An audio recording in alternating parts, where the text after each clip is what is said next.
আজ আসুন আমরা এই শিরোনামের দ্বারা ঈশ্বরের বাক্য ভাগ করব, সত্য বিশ্বাস এবং অদৃশ্য জগৎ। এই উপদেশের দ্বারা আসুন আমরা এই প্রশ্নের বাইবেল ভিত্তিক উত্তর খুঁজি, কখন আমাদের সত্য বিশ্বাস প্রকট হবে। ভাই ও বোনেরা, বিশ্বাস ছাড়া কেউ কি উদ্ধার পেতে পারবে?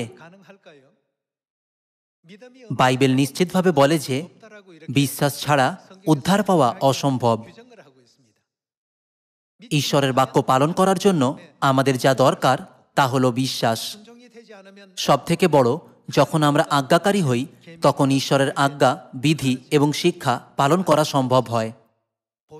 আমরা নিশ্চিত করতে পারি না যে আমাদের বিশ্বাস শক্তিশালী নাকি দুর্বল, কারণ বিশ্বাস অদৃশ্য আত্মিক জগতে থাকে। কিন্তু আমাদের বিশ্বাস দেখা সম্ভব। আমরা যে বিভিন্ন পরিস্থিতির মধ্য দিয়ে যাই সেটা প্রকট করে যে আমাদের কেমন বিশ্বাস আছে। আপনাদের স্কুল জীবনে আপনারা কি কখনো বিজ্ঞান ক্লাসে লিটমাস কাগজ ব্যবহারের পরীক্ষা করেছেন? এটা পার্থক্য করার জন্য যে সেটা অ্যাসিডযুক্ত না ক্ষারীয়। এক চমকে আমরা পার্থক্য করতে পারি না যে একটা মিশ্রণ অ্যাসিডযুক্ত না ক্ষারীয়। শুধু চোখ দিয়ে দেখে আমরা এটা বলতে পারি না, কিন্তু যখন সেই মিশ্রণে লিটমাস কাগজ দেওয়া হয় এটা রং বদলায়, এটা দেখানোর জন্য যে সেটা অ্যাসিডযুক্ত নাকি ক্ষারীয়। আপনাদের স্কুল জীবন থেকে এটা স্মরণ করতে পারেন। আমাদের বিশ্বাসের সাথেও একই। শুধু আমাদের চোখ দিয়ে কি বিশ্বাসের জগৎকে দেখা সম্ভব? না, আমরা পারি না। তাহলে ঈশ্বর কিভাবে আমাদের বিশ্বাস পরিমাপ করেন, যা হলো অদৃশ্য? এটা সেই মুহূর্ত থেকে যখন তিনি আমাদের পরীক্ষার জন্য আত্মিক লিটমাস ব্যবহার করেন। আমরা যাই পরিস্থিতির সম্মুখীন হই সবই বিশেষ রূপে নকশা করা হয়েছে আমাদের প্রত্যেকের বিশ্বাসের পরিণাম প্রকট করার জন্য। যারা কোনো পরিস্থিতিতেই নড়ে যায় না তারা সেই ব্যক্তি যাদের শেষ পর্যন্ত ঈশ্বরের প্রতি সম্পূর্ণ বিশ্বাস আছে, কারণ তারা বিশ্বাস করে যে ঈশ্বর সব সময় তাদের সাথে আছেন।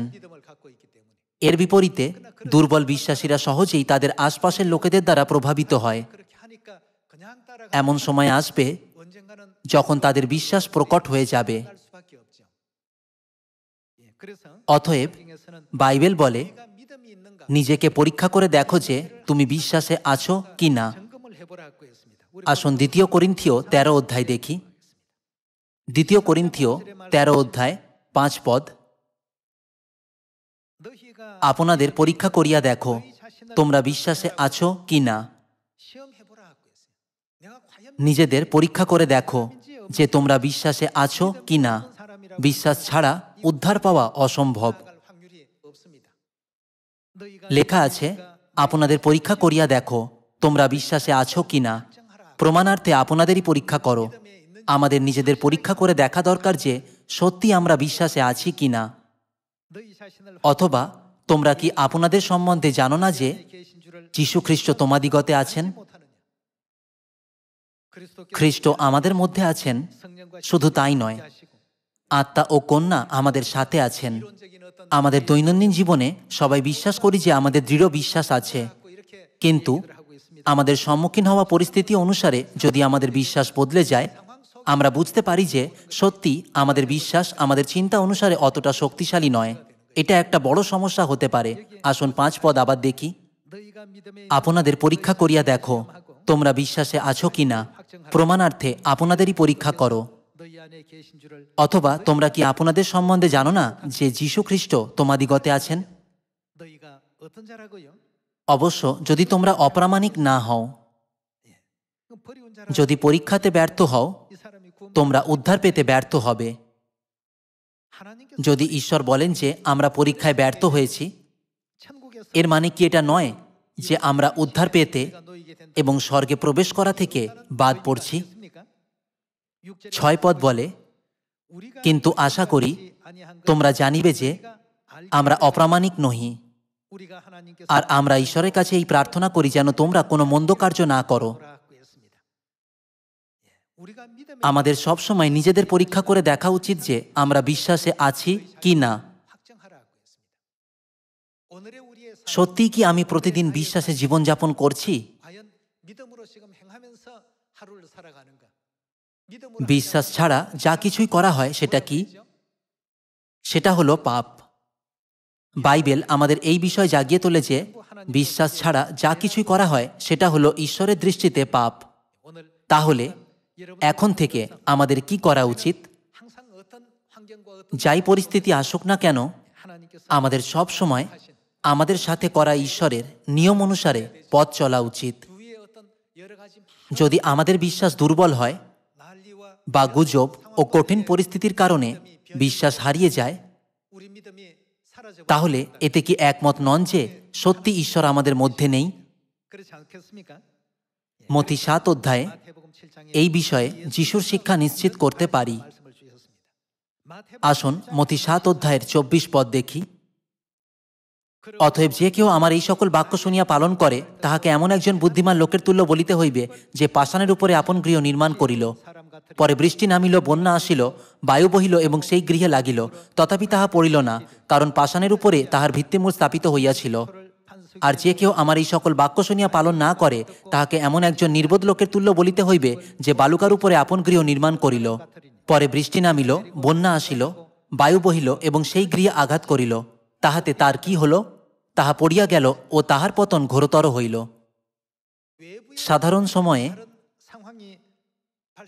বালির উপর তৈরি এবং পাথরের উপর তৈরি উভয় ঘরকেই ভালোভাবে তৈরি মনে হয়।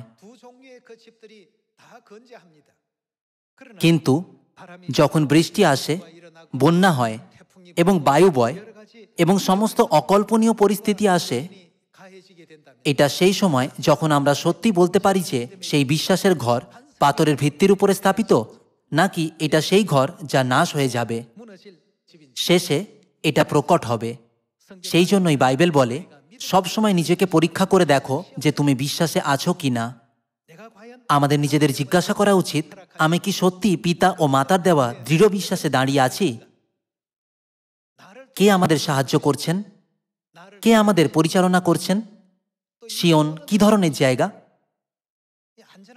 যদিও ঈশ্বর আমাদের বারংবার বলেছেন যে সিয়ন হলো শান্তিপূর্ণ বাসস্থান, আমি কোনো সন্দেহের সাথে এটাকে ধরে নেই তো?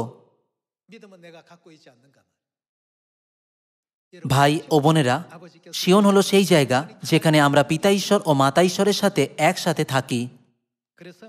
সেই জন্যই 2 করিন্থীয় 13 অধ্যায়ে লেখা আছে, নিজেকে পরীক্ষা করে দেখো তোমরা বিশ্বাসে আছো কিনা, নিজেকে পরীক্ষা করো। ভাই ও বোনেরা, কোনো বিশ্বাস ছাড়াই ঈশ্বরকে বিশ্বাস করার মূল কি? কেন আমরা বিশ্রাম দিনে ঈশ্বরের বাক্য এবং তার সমস্ত শিক্ষা শেখার চেষ্টা করি? এটা কি ঈশ্বরের শিক্ষা অনুসারে বিশ্বাস বড় করার এবং বেঁচে থাকার জন্য নয়? আমাদের বিশ্বাস যা দেখা যায় না সেটা প্রকট করার জন্য ঈশ্বর আমাদের বিভিন্ন পরিস্থিতি দেন। এর প্রতিনিধিমূলক উদাহরণ হল মরুভূমিতে ইসরায়েলীয়দের 40 বছরের যাত্রা। যখন তারা মিশর থেকে বের হয়েছিল, তখন ইসরায়েলীয়রা কি ধরনের প্রত্যাশা করেছিল? মিশর থেকে বের হওয়ার সময় তারা বলেছিল, আমাদের সর্বশক্তিমান ঈশ্বর কত মহান, যিনি মিশরের রাজা ফরৌনকে পরাজিত করেছেন। 10 বিপত্তির দ্বারা ঈশ্বরের সামর্থ্যের সাক্ষী হওয়ার পর ইসরায়েলীয়রা এই অনুভবের সাথে মিশর থেকে বের হয়েছিল যে ঈশ্বর সবকিছু নিয়ন্ত্রণ করতে পারেন। বিশ্বাসের দ্বারা অস্থায়ীভাবে হলেও তারা লোহিত সাগর ভাগ করার এবং এটা পার করার ঈশ্বরের চমৎকার কাজ দেখেছিল। শুধু তাই নয়, তারা ঈশ্বরের চমৎকার এবং অনস্বীকার্য সামর্থ্যের সাক্ষী হয়েছিল, যিনি এক নিমিষে মিশরের সমস্ত সৈন্যকে নাশ করেছিলেন।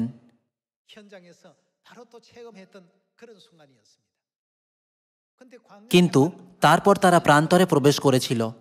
আক্ষরিকভাবে এটা ছিল মরুভূমি। তারা চিন্তা করেছিল এই যাত্রা বড়জোর 1 মাস লাগবে। কিন্তু যেহেতু তাদের প্রত্যাশার থেকেও যাত্রা বেশি সময় নিয়েছিল, শীঘ্রই তাদের খাবারের অভাব হয়েছিল। তারা জল খোঁজার চেষ্টা করেছিল, কিন্তু মরুভূমিতে কোনো নদী প্রবাহ পায়নি।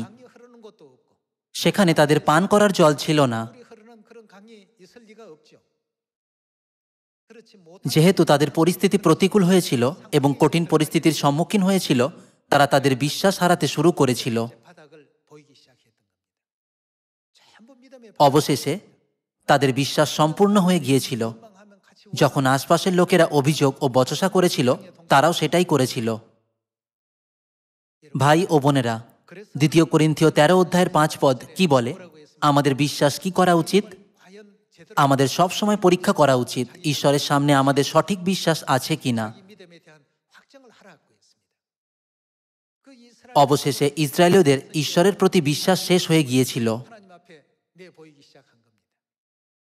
যখন তারা নিস্তার পর্বের সামর্থ্যের দ্বারা মিশর থেকে বের হয়েছিল, এমনকি শক্তিশালী ফৌরন, যার কাছে মহান ক্ষমতা ছিল, সেও ঈশ্বরের সামনে সম্পূর্ণভাবে আত্মসমর্পণ করেছিল। তোমরা সকলে মুক্ত হলে আর মিশরে থেকো না, এখনই এই দেশ ছেড়ে চলে যাও। এটাই কি সেই পথ নয় যাতে ইসরায়েলীয়রা নিস্তার পর্বের সামর্থ্যের দ্বারা মুক্ত হয়েছিল এবং তাদের মরুভূমির জীবন শুরু করেছিল? মরুভূমিতে তাদের অত্যাচার করার কোনো ফৌরন ছিল না, তাদের উপহাস করার কোনো মিশরীয় ছিল না, তাদের চাবুক মারার কোনো নিপীড়ক চালক ছিল না। তারা খুবই শান্তিপূর্ণভাবে জীবন কাটাত। যদিও তারা শান্তিপূর্ণ জীবন কাটাচ্ছিল, তাদের জন্য কিছু অপেক্ষা করছিল। এটা ছিল সেই পরিস্থিতি যা তাদের সত্য বিশ্বাস প্রকট করত। মানুষের বেঁচে থাকার জন্য খাবার ও জল হলো প্রয়োজনীয়। তবুও এই দুটি অত্যাবশ্যক উপাদান মরুভূমিতে পাওয়া যায়নি। অন্যদিকে যদিও তারা দাস ছিল, তবুও মিশরে প্রচুর খাদ্য ও জল ছিল। সেখানে সব সময় যথেষ্ট খাবার ছিল। এর বিপরীতে স্বাধীনতা পাওয়ার পর এবং লোহিত সাগর পার হওয়ার পর তারা খাবার ও জলহীন মরুভূমির সম্মুখীন হয়েছিল। যদিও ইসরায়েলীয়রা ঈশ্বরের সামর্থ্যের সাক্ষী হয়েছিল, যখন এরকম প্রতিকূল পরিস্থিতি তাদের উপর এসেছিল, সেই মুহূর্ত থেকে তাদের চিন্তা সম্পূর্ণ বদলে গিয়েছিল। তারা বলতো, আমাদের ঈশ্বর হলেন সর্বশ্রেষ্ঠ। কিন্তু মরুভূমিতে তাদের বিশ্বাসের দুর্বলতা প্রকাশ হয়েছিল। তাই ঈশ্বর বলেছিলেন, তাদের একেবারেই বিশ্বাস ছিল না। যদি বিশ্বাস থাকতো, তারা কিভাবে এরকম করতে পারত? মরুভূমির জীবন আমাদের কি সুযোগ দেয় না এটা পরীক্ষা করার জন্য যে কিভাবে আমাদের বিশ্বাসের পথে চলা উচিত? বাইবেল আমাদের শিক্ষা দেয় যে তাদের মরুভূমির জীবন আমাদের জন্য একটা আয়না এবং ছায়া। যদি ঈশ্বর তাদের ভালো পরিবেশ দিতেন এবং অনুকূল পরিস্থিতির মধ্য দিয়ে নিয়ে যেতেন, তাহলে ইসরায়েলীয়রা অভিযোগ করত না। যদিও ঈশ্বর তাদের স্বাধীনতা দিয়েছিলেন, যখন তাদের খাবার বা জলহীন পরিবেশে রাখা হয়েছিল, তারা ঈশ্বরের বিষয়ে ভুলে গিয়ে শেষ হয়ে গিয়েছিল। এই পরিস্থিতিতে তাদের মন শূন্য হয়ে গিয়েছিল, আর তারা ঈশ্বরের সামর্থ্য, কর্তৃত্ব এবং প্রতিজ্ঞা সম্পূর্ণভাবে ভুলে গিয়েছিল। ভাই ও বোনেরা, 2 বিবরণ 8 অধ্যায় 3500 বছর আগে ঘটা কোনো সাধারণ ইতিহাস নয়। এখন তাদের সাথে আমাদের বিশ্বাস তুলনা করে দেখা দরকার যে তাদের সাথে আমাদের কোনো পার্থক্য আছে কি না। আসুন 2 বিবরণ 8 অধ্যায়ের 1 পদ দেখি। অদ্য আমি তোমাদিগকে যে সকল আজ্ঞা দিতেছি, তোমরা যত্নপূর্বক সে সকল পালন করিবে, যেন বাঁচিতে পারো ও বৃদ্ধি পাও, এবং সদাপ্রভু যে দেশের বিষয়ে তোমাদের পিতৃপুরুষদের কাছে দিব্য করিয়াছেন, সেই দেশে প্রবেশ করিয়া তাহা অধিকার করো। আর তুমি সেই সমস্ত পথ স্মরণে রাখিবে, যে পথে তোমার ঈশ্বর সদাপ্রভু তোমাকে এই 40 বৎসর প্রান্তরে যাত্রা করাইয়াছেন। আমাদের অনবরত নিজেদের স্মরণ করানো উচিত যে মরুভূমিতে কি ঘটেছিল। এই বার্তা শুধু সেই সময়ে ইসরায়েলীয়দের জন্য ছিল না। যিশু আমাদের শিক্ষা দিয়েছেন যে এই বার্তা সকলের জন্য, এই বলে, আমি তোমাদের যা বলি সেটা সকলের জন্যই বলি। ইসরায়েলের লোকেদের ইতিহাস দ্বারা ঈশ্বর কি সমগ্র জগৎকে তার ইচ্ছা জানাননি? ইসরায়েলের লোকেদের বিষয়ে ঈশ্বর আমাদের কি করতে বলেছেন? আমাদের ইসরায়েলের 40 বছরের মরুভূমির যাত্রা ভুলে যাওয়া উচিত নয়। আমাদের প্রতিদিন এটা মনে রাখা উচিত এবং এটাকে ইসরায়েলীয়দের সাথে আমাদের বিশ্বাস পরিমাপ এবং পরীক্ষা করার উপকরণ রূপে ব্যবহার করা দরকার। 2 পদে লেখা আছে, আর তুমি সেই সমস্ত পথ স্মরণে রাখিবে যে পথে তোমার ঈশ্বর সদাপ্রভু তোমাকে এই 40 বৎসর প্রান্তরে যাত্রা করাইয়াছিলেন, যেন কি জন্য? তোমার পরীক্ষা করিবার নিমিত্ত তোমাকে নত করেন। ঈশ্বর কি পরীক্ষা করেছিলেন?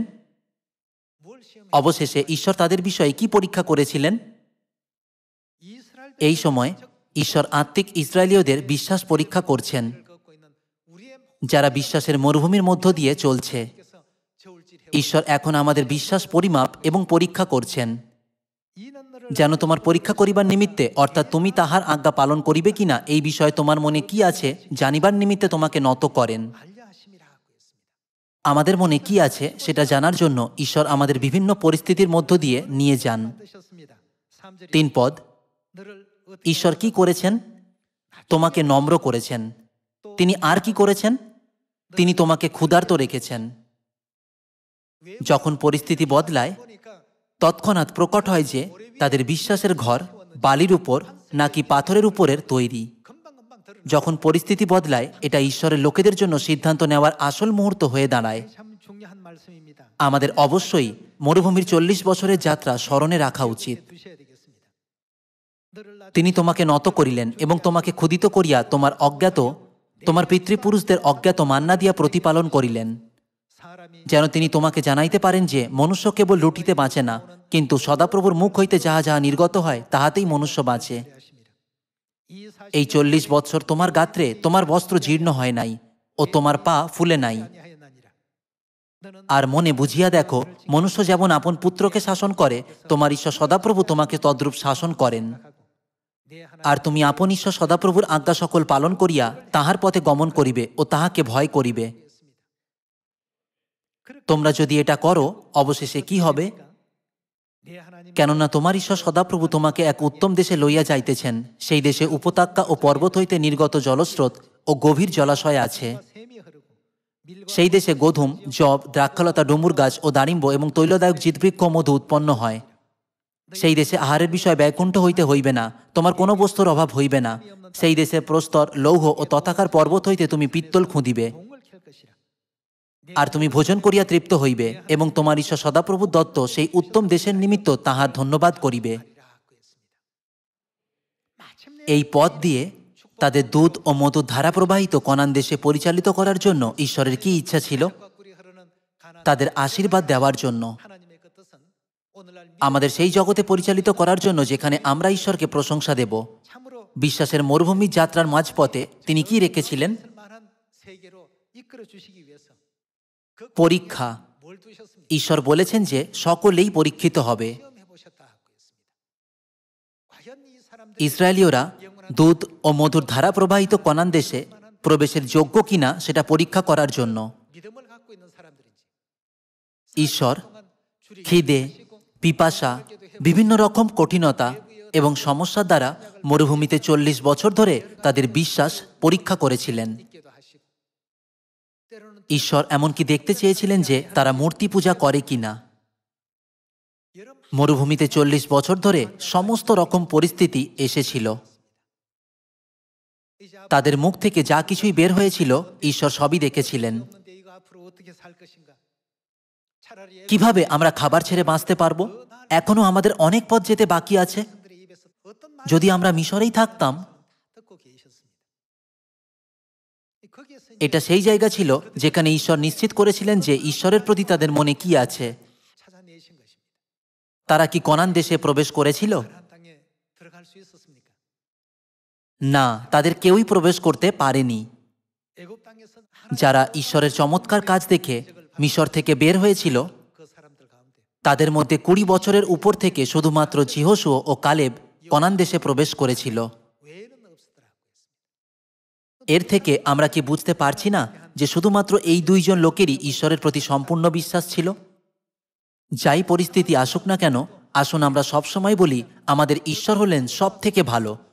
পরিস্থিতি যাই হোক না কেন, যদিও আমরা শত্রুদের দ্বারা আক্রান্ত হই, আমাদের বলা উচিত ঈশ্বর আমাদের সাথে আছেন। আমাদের ঈশ্বর সিয়নে বাস করেন। শেষ পর্যন্ত প্রতিটি মুহূর্তে জিহোশুয়া ও কালেব সবসময় ঈশ্বরকে স্মরণ করে তার নির্দেশনা পালন করেছিল। এই দুইজন ছাড়া সকলেই তাদের পরিস্থিতির সামনে হাঁটুপাত করেছিল। 12 জন গুপ্তচরদের সাথেও একই হয়েছিল। জিহোশুয়া ও কালেবও 12 জন গুপ্তচরের অংশী ছিল। কনান দেশে প্রবেশের আগে মোশি 12 জনকে পাঠিয়েছিলেন সেই দেশ দেখার জন্য। বাইবেল অনুসারে তারা 12 গোত্রের প্রতিটি গোত্র থেকে নেতা ছিল, যাদের মহান বিশ্বাস ছিল। এরা সেই লোকেরা যারা দেশ নিরীক্ষণ করেছিল। তাদের মধ্যে 10 জন পরিবেশের সামনে হাঁটুপাত করেছিল। তারা বলেছিল, এই নগর অজেয়, তাদের পরাজিত করা আমাদের জন্য অসম্ভব। শত্রুদের সাথে আমরা মোকাবিলা করতে পারবো না। সেখানকার লোকেরা অনেক বৃহৎ আকার এবং তাদের পরাজিত করার সম্ভাবনা প্রায় শূন্য।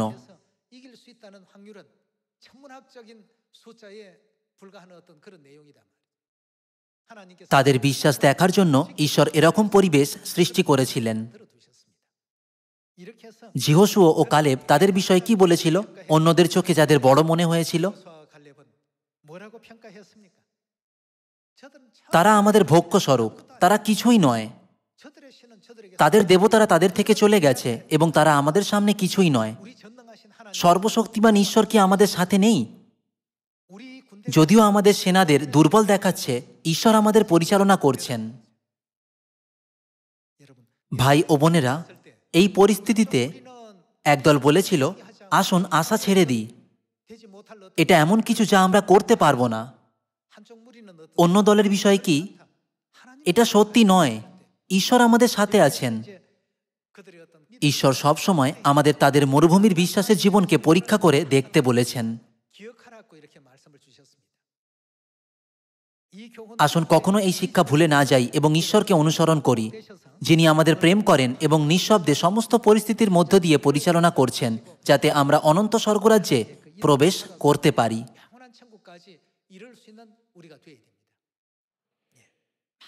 যদিও অনেক লোকেরা তাদের সম্মুখীন হওয়া পরিস্থিতিকে ভয় পায়, ঈশ্বরের সন্তান হিসাবে আমাদের কি তাদের সান্ত্বনা এবং উৎসাহ দেওয়া উচিত নয়? আসুন ইব্রিয় 11 অধ্যায়ের 1 পদ দেখি।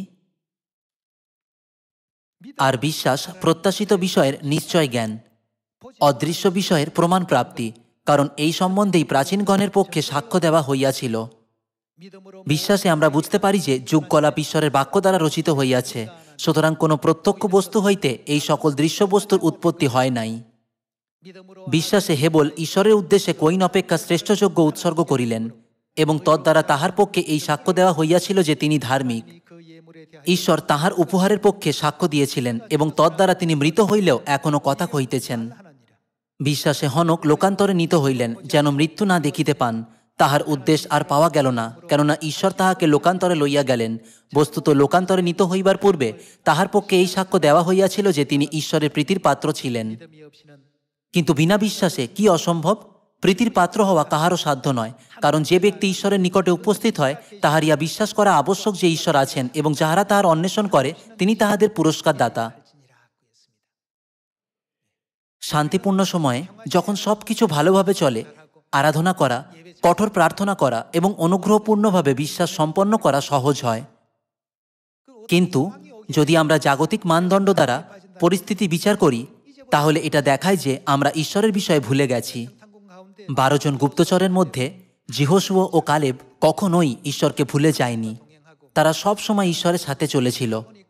ও ঈশ্বর, যখন আমরা জিরিহ নগরে গিয়েছিলাম, সেখানকার লোকেরা সত্যি আকারে যদিও অনেক বড়, আর নগরটি দুর্জেয় বিশালাকার, কিন্তু আপনি হলেন সর্বশক্তিমান ঈশ্বর, যিনি এর থেকেও শক্তিশালী দেশ মিশরকে হাঁটুপাত করিয়েছিলেন। তার থেকেও বড়, আপনি সমগ্র ব্রহ্মাণ্ড এবং এর মধ্যে সবকিছু সৃষ্টি করেছেন। সেই জন্যই আমরা সম্পূর্ণ বিশ্বাস করি যে আপনি সবকিছু করতে পারেন। এই জগতে যা কিছুই ঘটে সেগুলি আপনার কাছে কিছুই নয়, তারা আমাদের ভোগ্য স্বরূপ। যদি আপনি আমাদের ঈশ্বর আমাদের সাথে না থাকতেন, তারা শক্তিশালী শত্রু হতে পারত। কিন্তু যেহেতু আপনি আমাদের সাথে আছেন, আমরা নিশ্চিতভাবে তাদের গিলে নেব। যেহেতু ঈশ্বরের প্রতি তাদের বিশ্বাস অবিচল ছিল, ঈশ্বর প্রতিজ্ঞা করেছিলেন যে যিহোশুয়া ও কালেব অবশ্যই কনান দেশে প্রবেশ করবে। যখন যিশু শরীর ধারণ করে পৃথিবীতে এসেছিলেন, অনেক রোগীরা তাকে দেখতে এসেছিল। যিশু তাদের কি বলেছিলেন? তিনি দুই অন্ধলোককে বলেছিলেন, তোমাদের বিশ্বাস অনুসারে তোমাদের প্রতি হোক। আর একজনকে বলেছিলেন, তোমার বিশ্বাস তোমাকে সুস্থ করেছে। আমাদের কখনোই বিশ্বাসকে সাধারণ বিষয় মনে করা উচিত নয়। আমাদের অবশ্যই অনন্ত স্বর্গরাজ্যে প্রবেশ করতে হবে। স্বর্গরাজ্যে প্রবেশ করা পর্যন্ত বিভিন্ন পরিস্থিতি আমাদের বিশ্বাসকে পরীক্ষা এবং পরিমাপ করবে। যখনই আমরা পরীক্ষিত হই, আসুন যিহোশুয়া ও কালেবের বিষয়ে চিন্তা করি, আর আসুন ঈশ্বরকেও স্মরণ করি। আসুন আমরা কখনোই না ভুলি যে মরুভূমিতে কি ঘটেছিল। শুধুমাত্র যখন আমরা মরুভূমির ঘটনাকে অনবরত নিজেদের স্মরণ করাবো, তখনই আমরা স্বর্গীয় কানান, স্বর্গরাজ্যে প্রবেশ করতে পারব। আমাদের সত্য বিশ্বাস কখন প্রকট হবে? নির্দিষ্ট পরিস্থিতির দ্বারা এটা প্রকট হবে। এই কাহিনী আমরা কি আগেও ভাগ করিনি? শীতকালের মাঝামাঝি সময়ে একটা ছোট পুকুর ছিল, যেটা জমে বরফ হয়ে গিয়েছিল। সেখানে পাথর, গাছের ডাল এবং ঝরা পাতা বরফ জমা পুকুরে পড়েছিল। সেখানে কিছু ধাতুর টুকরো ছিল। কিন্তু পরিস্থিতি হঠাৎ বদলে গিয়েছিল। যখন পুকুর বরফ জমা ছিল, আমরা বলতে পারি না যে কোন জিনিসটা জলে ভাসবে এবং কোন জিনিসটা ডুবে যাবে। সব জিনিসই স্বাভাবিকভাবে বরফের উপর ভেসে থাকে। কিন্তু যখন ঋতু পরিবর্তন হয়, আবহাওয়া গরম হয়ে বরফ গলে যায়, তাদের সহজাত প্রকৃতি প্রকট হয়ে যাবে। পাথর এবং ধাতব বস্তুর কি হবে? সেগুলি জলে ডুবে যাবে। ঝরা পাতা ও গাছের ডালের বিষয়ে কি মনে হয়? সেগুলি জলের উপরে ভাসবে। এইভাবে যখন একটা বিশেষ পরিস্থিতি আসে, অদৃশ্য জগতে যা দেখা যায় না, তার সত্য পরিচয় প্রকট করে। এখন ঈশ্বর চান আমরা সকলে বিশ্বাস রাখি। এই সময় আসুন আমরা সেই বিশ্বাস রাখি যা ঈশ্বরকে খুশি করে। আর আসুন আমরা কখনোই এই সত্য বিশ্বাস না হারাই যে ঈশ্বর আমাদের সিওনে বাস করেন, আর আমাদের পিতা ও মাতা আমাদের অনন্ত স্বর্গরাজ্যে নিয়ে যাবেন। অনেক ধন্যবাদ।